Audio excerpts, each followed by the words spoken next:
Hello, hi there YouTube.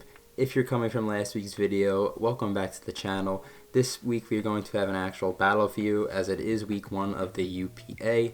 What is the UPA, you ask? Well, it is a Pokemon Wi-Fi Draft League that I am a part of, and I went over my team in full depth last week in that video, so in this video I will not be going over it nearly as much, more so the opponent's team this week.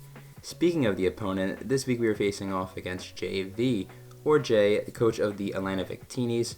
Make sure to go check out his channel in the description below, as well as all the other coaches in there, because I have every coach there.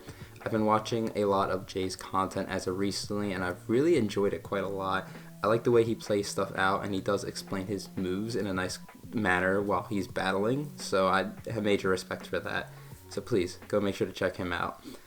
This is the team builder section of the video. The way I do my videos here on YouTube is that I have an introduction, a team builder, and then the battle. That's kind of how the general breakdown is. I have a timestamp at the beginning of the video if you want to skip right to the battle. If you already did that, then you won't be hearing this spiel I have right now. But yeah, we're going to just talk about his team for a little bit, and then we're going to go into the live comm battle. So it's going to be interesting. I also want to let you guys know that I have no idea what graphics are going to be on screen. I'm sorting that out after when I do the editing part of the video. I know what the battle is going to look like, but not the team builder section. Could be showdown, it could be some more different graphics. I don't know yet. But anyway, I want to look at each of our teams and kind of compare them. You see both of our teams on screen. I'll quickly read off his team. It is G-Max Rillaboom, Victini, Tapu Lele, Manabuzz, Araquanid, Noivern, Garbodor, Jolteon, Palossand, Sawk, and Klinklang. Now, I'm going to be upfront with this. Our matchup is not that bad here. Like, I can see a lot of ways we can win this game. However, I could definitely see a lot of ways we lose this game. His team's very powerful. He's got G-Max Rillaboom that just hits super hard. He's got double terrain in Rillaboom again and Lele, and those two just hit insanely hard. Victini, I always seem to have a problem with, and this is no exception. Victini is pretty good against my team. And then just a special mention to Noivern, because Noivern, while my particular build, I don't have a crazy amount of switch-ins to Noivern, so he could easily slap like Specs or Life Orb on it, and it could be a serious threat to my team. And the second note I wanted to note out was the hazards on his team, something that I like and dislike. He's got webs with Araquanid, and webs are pretty good against my team. They're like kind of whatever, but the problem is that my cleaner, which is easily the best Pokemon in this game, it gets destroyed by webs, so I need to keep them off the field, and if I do a good job with that, then I think we're going to be fine. If I don't, then we might have some problems, and spoiler, I'm not bringing Dragalge, and he does have a T-Spike user, so if he brings the Garbodor, then T-Spikes could be quite annoying, because they're quite powerful in my opinion. Finally, to end this off on kind of a strong note for my team, is that he only has 2 Defoggers, Manabuzz and Noivern respectively, so he's kind of forced to bring one, if not both of them, which is pretty nice. And he also only has 1 rocker, which is Palossand. And if he doesn't bring his rocker, then my Charizard can do a lot more work in this battle. So the good thing about this is that I kind of have a good idea of what he's going to bring. And if he doesn't bring some certain mons, then I can punish him for it. So that is just a little quick rundown of his team. I'm feeling pretty good about the matchup, but yet again, things could go wrong. What I am bringing into this game is going to be the Crocodile, the Frostlass, the Ferrothorn, G-Max Charizard, Rotom Wash, and Sigilyph. First up is Crocodile. As I just mentioned, Crocodile is holding the leftovers with the Intimidate ability, more of an offensive build with high horsepower, knockoff, Stone Edge, and Taunt.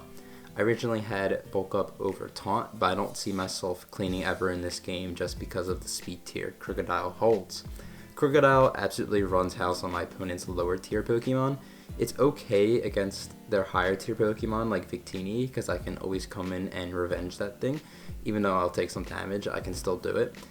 But overall, it's not the greatest against the higher tiers. Knockoff spam is absolutely amazing in this game. Nothing wants to lose their item, or nothing like Manabuzz, which is usually a switch-in, wants to lose the heavy-duty boots. And having Taunt makes it to where that Manabuzz can never recover right in front of me. So I thought that was going to be very helpful for this build. I do plan on using Crocodile really early in the matchup, especially if its matchup's bad. If its matchup just so happens to be good, I could use it more mid to late game, but the plan is to have it use it early game. And that's just a rundown of Crocodile. Next up is the most important mon on the team, Frostlass. Frostlass is holding the expert belt and it's physically offensive this week. Moves being Triple Axle, Poltergeist, Ice Shard, and Destiny Bond. This is my cleaner, and again, really important in this game just because of how good Ice and Ghost spam is against my opponent. It is insanely powerful, and all I need to do is get a chip on some Pokemon. Granted, this thing can't come in and just OHKO everything. I do need chip on stuff like the Palisand. Mandibuzz most likely still needs chip on it, and then anything I don't hit super effectively, like the Salk, for example, I'm going to need chip on, of course. But again, if I play my cards right, Frostlass late game is going to put in a lot of work. Ice Shard does basically OHKO Noivern. I might need like a little bit of chip, but I can always come in and revenge it basically for free. And speaking of free, Frostlass is free in this game, as it's nice that I can come in and just kind of spam whatever I want if things are in range. The only asset being is that Garbodor with Rocky Helmet could come in on Triple Axle, and that could be a threat. But besides that, Frostlass is just insane in this game, and I hope it puts in a bunch of work. And now we can move into my second most important mon on the team. This week it is Ferrothorn. Ferrothorn is mixed defenses with the Chople Berry, moves being a Stealth Rock, Leech Seed, Toxic, and Gyro Ball. This is really good against this team. Leech Seed plus Toxic kind of destroys his entire defensive core, which is just so helpful for my team. Rocks are really good against this team. He could bring Boots on a few mons and then Defog on Mandibuzz or Noivern, as I mentioned. But Ferrothorn kind of beats the Mandibuzz, and Noivern, while that could be an issue like Defog Flamethrower, that's the only reliable way on his team where we can get rid of Rocks reliably, because I don't want to stay in on that. One thing I'm a little bit worried about with this Pokemon is that Ferrothorn could be pressured in this game just because it does so much. And I had the Chople Berry because of Rillaboom's Max Knuckle and Lele's Focus Blast, because my only really good switch into Lele is the Ferrothorn, and as well as the Rillaboom. I have more offensive ways to beat Rillaboom than the Lele, so I might have to use Ferrothorn more for Lele than anything. And if he makes a prediction, it does make Ferrothorn's life a little bit harder, I won't lie. So I do have to be careful of predictions, but Ferrothorn, again, very important, and I think it's going to put in a lot of work this week. Fourth up is what you've been waiting for. It's the G-Max Pokemon. It is G-Max Charizard. Very offensive with speed to outspeed Lele, with the weakness policy and not the heavy-duty boots. Moves being Flamethrower, Hurricane, Scorching Sands, and Roost. Roost just to give me a max guard option because that was a different move originally. I'm not the craziest, most experienced with G-Max, so I'm not like crazy sure how to use this exactly, but I don't want to use it recklessly. I want to go in with a plan, and my plan is to use it mid-game to kind of break stuff down if things aren't getting broken down enough by like Crocodile early game or Rotom or whatever. I do have weakness policy because, again, his only rocker is Palisand. It's my way to kind of abuse that. Airstream at +2. If I'm at +1 speed and my weakness policy procs, I kind of just win the game. The only issue is that if he brings Spadef Mandibuzz, I need to hit that thing with a Wildfire on the switch-in, or it might just roost spam my G-Max away, which could be a big issue for this thing. That's why it's not the most reliable win con like Frostlass is this week, but it's still a really good Pokemon in this game regardless. Fifth up on the team is going to be Rotom Wash. This is a very defensive build with the Rocky Helmet, moves being Volt Switch, Hydro Pump, Defog, and Pain Split. This is my main pivot of the week. I plan to use it early-ish to mid-game, but I don't want to lose it if my opponent brings any type of hazards, because Rotom beats the Palisand and the Araquanid pretty well, and I can defog both of their respective hazards away pretty reliably. And if I let Rotom go down early, then that could be a little bit of a problem. This is my Victini quote switch-in quote. If that Victini is banded, it makes it easier for me to revenge it, though that means I don't have a switch-in, because Rotom's not a switch-in to a banded Victini, and my team doesn't have one, so that's pretty cool. Not really. And then finally, it does take pressure off of Ferrothorn a little bit in the defensive role. So that is going to help out Ferrothorn quite a lot as it opens it up to deal with Lele and Rillaboom a little bit more. So that's Rotom Wash. It's pretty important, but not as important as like Ferrothorn and Frostlass, for example. And then finally, our final Pokemon of the week is Sigilyph. Sigilyph is very Spadef with leftovers, moves being a Shadow Ball, Air Slash, Toxic, and Roost. This is just mainly here because I need another Tapu Lele switch-in as well as maybe a Noivern switch-in. If Neufern has Flamethrower, then Ferrothorn no longer really deals with it. Or if it's just like Specs Hurricane, I don't really deal with it. So Sigilyph gives me a way to at least, I don't get 2-K'd by any of those moves. So that is going to be pretty nice, and that's Sigilyph's entire role. Like, that's all it really needs to do. And that's going to wrap it up for the team builder section of this video. I do want to note a few things before I end this off and go into the live comm. The live comm's tone is different than this one. The team builder tone is a little bit more laid back because I have time to think about what I'm going to talk about, as opposed to the live comm where I'm just on the spot. It's going to be different. And B, I did complain about it a bit in the live comm that I did have background noise. I did edit most of it out, which is pretty cool, but every now and then you can hear a little bit of it. So just, disregard it. It shouldn't be too big of a deal. And with that being said, we're going to head into our week 1 battle versus Jay. As here we are in the battle, and most of the things I expected. Palisand is going to be annoying. Salk aren't here, no Jolteon, no Garbodor. Both flying types game. No Araquanid, that's nice to see, because now I have to deal with webs.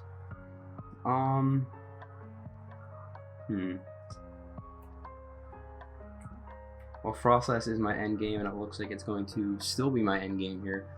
It looks really good, honestly. His team's super weak to ice. In regards to leads,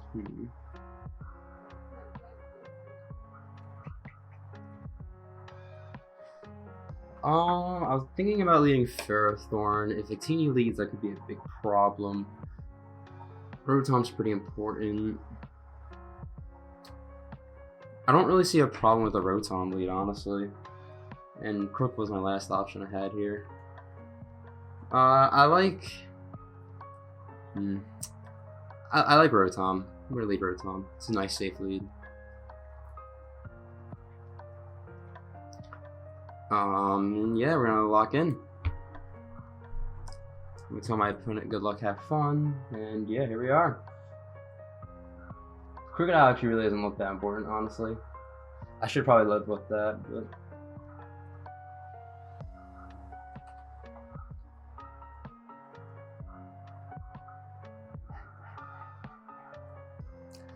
there is a Northern lead. I kind of thought that was going to be a thing, but I'm not. This is fine. He's going to have first, right? Yeah. So, I always take a little bit longer in the beginning than anything, because I have notes to cross out usually. He might U-turn, but I feel like Sigilyph's a fine answer to this, because I really only need Sigilyph else for Lele. I could Volt, but Rotom seems pretty important here, so I'm just going to go out into Sigilyph. Sigilyph's like not crazy important, so I'm cool with this. So we'll see what my opponent wants to do here. As Norman's gonna go for a Boom Burst. I don't know if it's Specs, if it does like over half. That does a lot-ish. I can't quite tell what that damage was. I do have my calc open though, so I can just quickly check. It's a little slow, but... I don't think that was Specs, but it could have been. Oh wait, that was Specs. Okay, that's Specs. So what I can do is go out into, I think it's Specs. Let me just confirm it. Yeah. Okay, so I'm gonna go out into Ferrothorn now. Yeah, this thing is going to be a little bit of an issue for my team. This thing. Yeah. Doesn't do a crazy ton, which you love to see. I could either go for rocks or seeds. I kind of like seeds a little more, as that's what I'm going to end up doing here. Because if they go, even if they go into like Rillaboom, I'm quite fine with that, and anything else is going to get seeded. So NASCAR, that is going to be the Mandibuzz. That's fine. I don't mind this thing coming out against me. As we hit the Leech Seed. Get some of my health back since I don't have leftovers. And then you could probably just fire off a Toxic, to be honest. Because that's what we're probably going to end up doing here. Or Rocks. See, the thing is, though, if Palisand inevitably gets rocks, I'm going to need to defog him away. Though he is a lot on weak to rocks.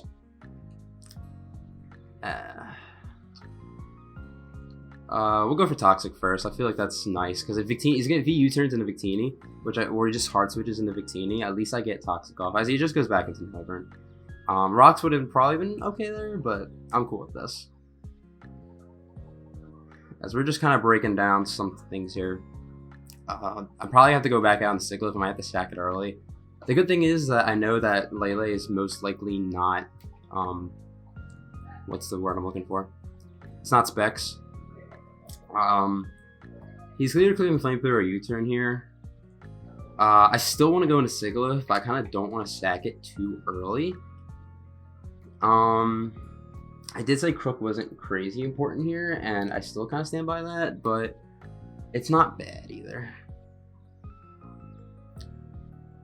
Well, this was a tough turn. Few moments later. I'm going to Crook. It's not that important in this game, and God forbid, if he clicks U-turn, that's fine. If he clicks Flamethrower, it's going to do a shit ton, but I'll live. So we'll see. I just want to see what he locks into. As he clicks U-turn. Okay, so I think I made the right play there.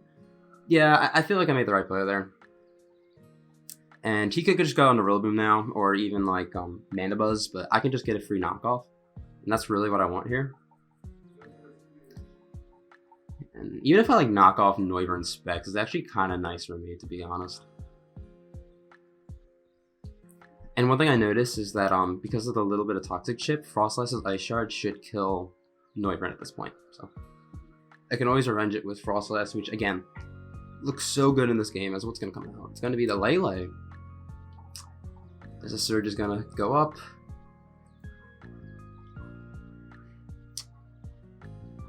Kind of a weird switching. Well, I'm sure leftovers now, but I'm like, imagine if I wasn't leftovers. He can freely go for Focus Blast if he wants to. There's not much I could.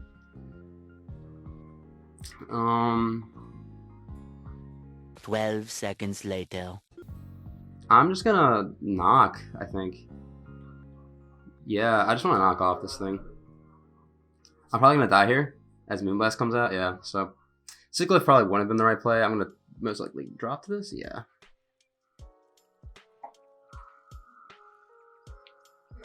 Okay, so this could be the time I just bring out Charizard and drop my G-Max, because it's like meant to be used like more like mid game here. Let me see something real quick. Frostlass. Let's see what a Scarf Lele does to it if it's locked into Moonblast. Does a lot, and I really need it. So I think Charizard's gonna be in the move here.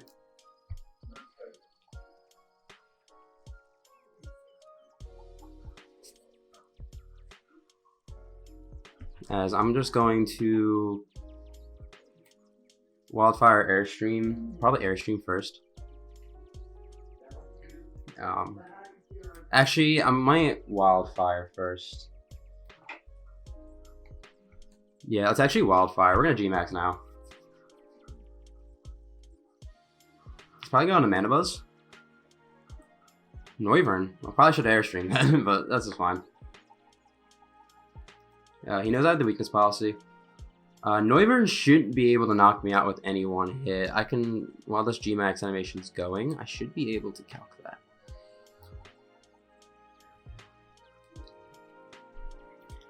Yeah, again, Airstream was the better move there, but I mean, I don't really regret my choice. Choice Specs might knock me out, actually. Draco might. That did a lot, oh my god. Yeah, Specs Draco actually does knock me out.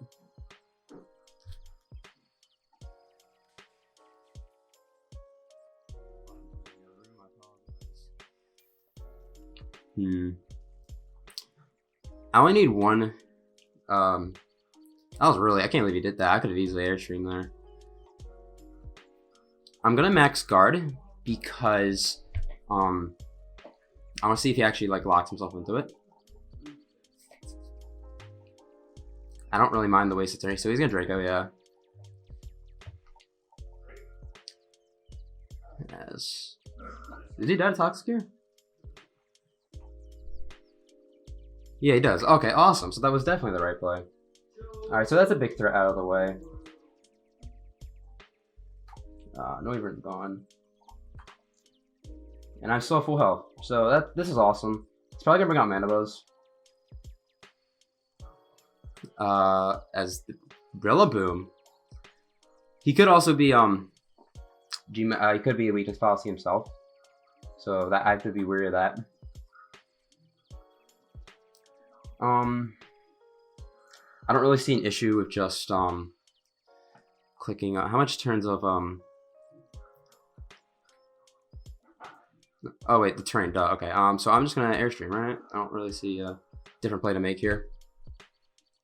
Again, he might be policy and I might be proccing it, but I don't see that as the biggest deal in the world because this is still going to do a little bit of damage, and I don't. He shouldn't be able to sweep me from this position.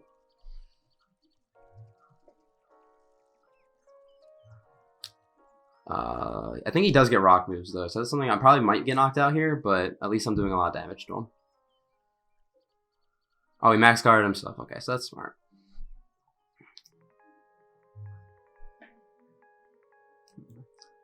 So Wildfire is going to do a lot. Yeah. Now, Flamethrower and Hurricane are both 2-Kos.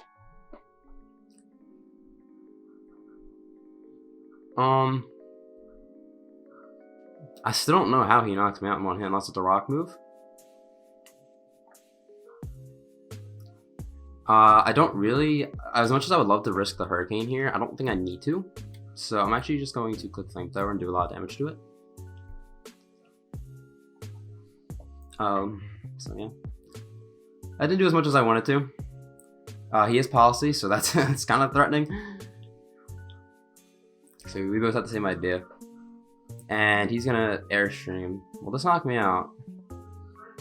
It does. So this is going to be a problem.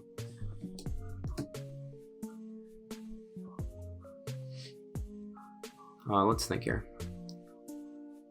He's +1 speed. I only have one play. It's just what do I click afterwards? It's gonna be Ferrothorn. And yeah, he could be setting up for a Scarf late game, which is something I am pretty scared of. I won't lie. But anything else on his team, Frostlass kind of just beats. I'll force the Gyro Ball. I don't have another play here. I do have Chople Berry for Knuckle, as he's just gonna Airstream again. It's gonna do a lot. It shouldn't knock me out though. It does a decent chunk, but this Gyro Ball should definitely knock him out at this point. So I say we're in the back, but I don't think we're losing yet. Scarf Victini is also very scary still. Oh, I didn't knock him out. My calc might be wrong. I have Dynamax on.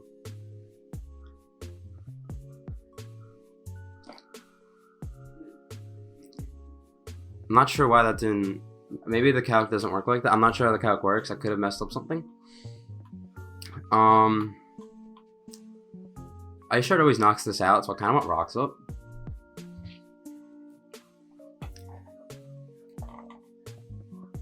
Rocks look amazing, to be honest.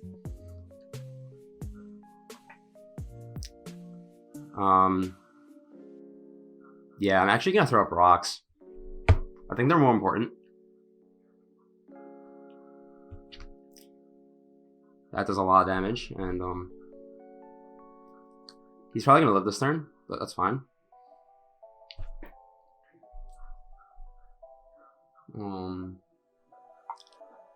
Yeah, he most likely lives this turn.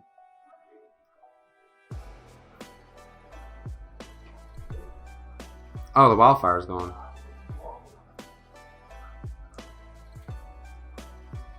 I might have screwed up.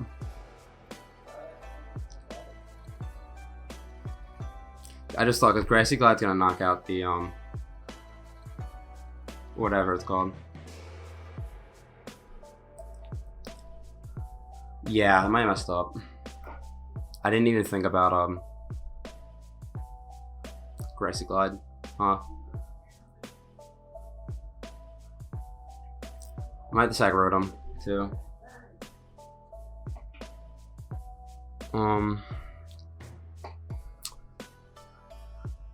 Oh, he's not G-Max. Oh, yeah, I gotta get cooked by Grassy Glide, huh?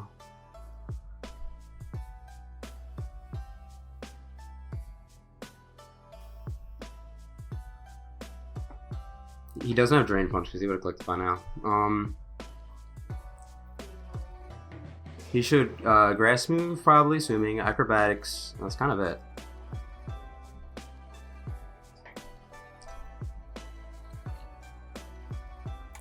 Oh, he's definitely faster.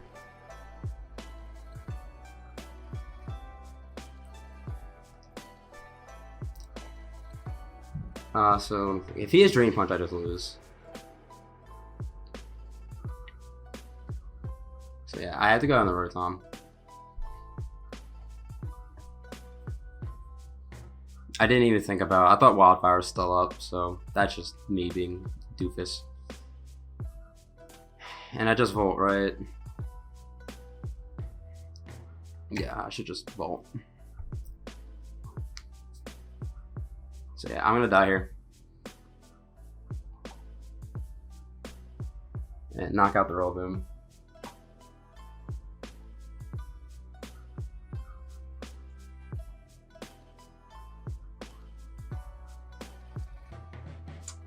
So this is definitely not going well. Frostlass still looks very good. It kills Victini after rocks. It kills Lele unless it's Scarf. And Mana Buzz after rocks I think I also kill. So this is still like not a bad position to be in. I have to calc if what Lele's Scarf Psychic does to me. And if I live it, because I feel like I don't. I have a small chance to. Does Sigilyph take 2 of them? Psychics. I do. So I feel like Frostlass is almost always the move.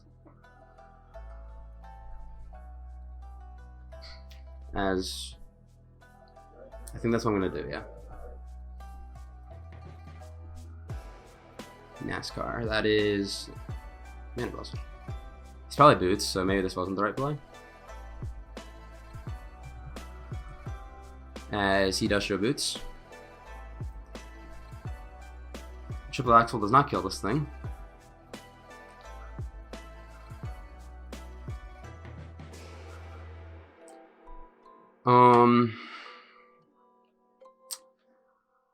What's Sigilyph? Does Sigilyph take a knockoff? I feel like I do.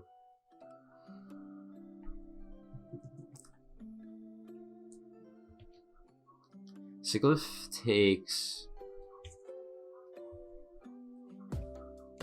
Where am I at? I'm at 107. That's 60%. Very good chance I take it, but not like 100%.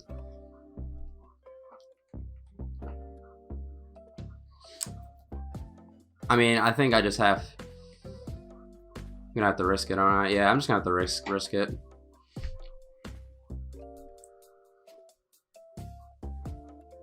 Yeah, that's not gonna kill. What, it does kill? Okay, I got a crit on the last one. That might matter. That might end up mattering. That might matter because I think he was gonna live that. Big crit. Even if we lose, at least it gets the dip down.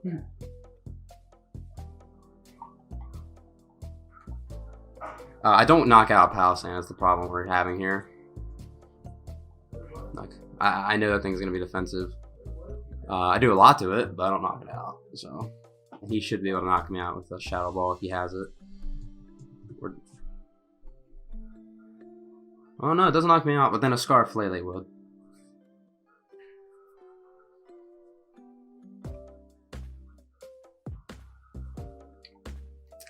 So I definitely apologize for that crit. He definitely would have loved that. The good thing is I don't think he's dual Scarf, so I mean better if Lele is Scarf than Victini, because if Victini is Scarf I should up lose. While if Lele is Scarf I have a chance to live. I definitely feel like Palisand's gonna come out here. I'm gonna be stuck with the decision on what to do. Victini comes out. Rock's taken. So, again, if this thing is Scarf, I just straight up lose the game. But I feel like I do have to risk it. I don't really have a choice. But Poltergeist does knock it out. So let's go for it. As he is not Scarfed. He was banded, and I'm going to knock it out here. I don't see a world where he lives this. He's knocked out. Okay. Another crit. Yikes. Again, I don't think that one mattered as much as the other one. But if it did, then I apologize. So all of a sudden, I'm feeling a little bit better now.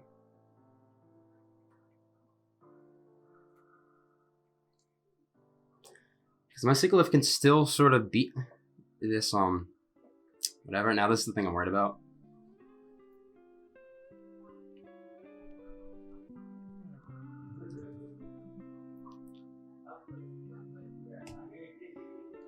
Poltergeist is a guarantee, like, half damage, but, and, I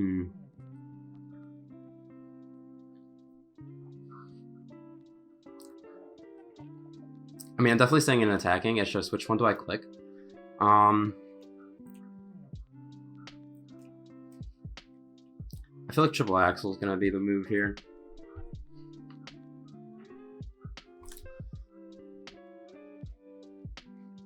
It's 2. That's a crit, isn't it? No. And I hit 3. He just barely lives. And I should live this hit, yeah. Wait, do I live this hit? It's gonna be close. I do. He's leftovers, okay.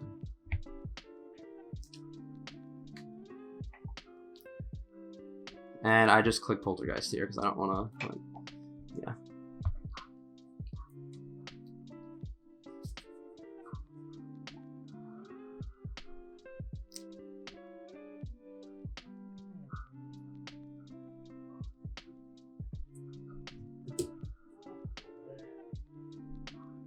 I feel like if it was Scarf Lay, they would have brought it out by now, but I could be wrong.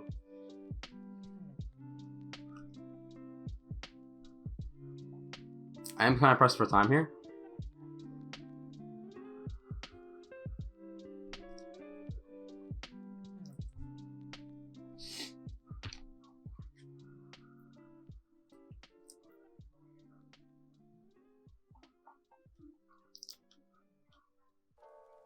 So I just click Poltergeist.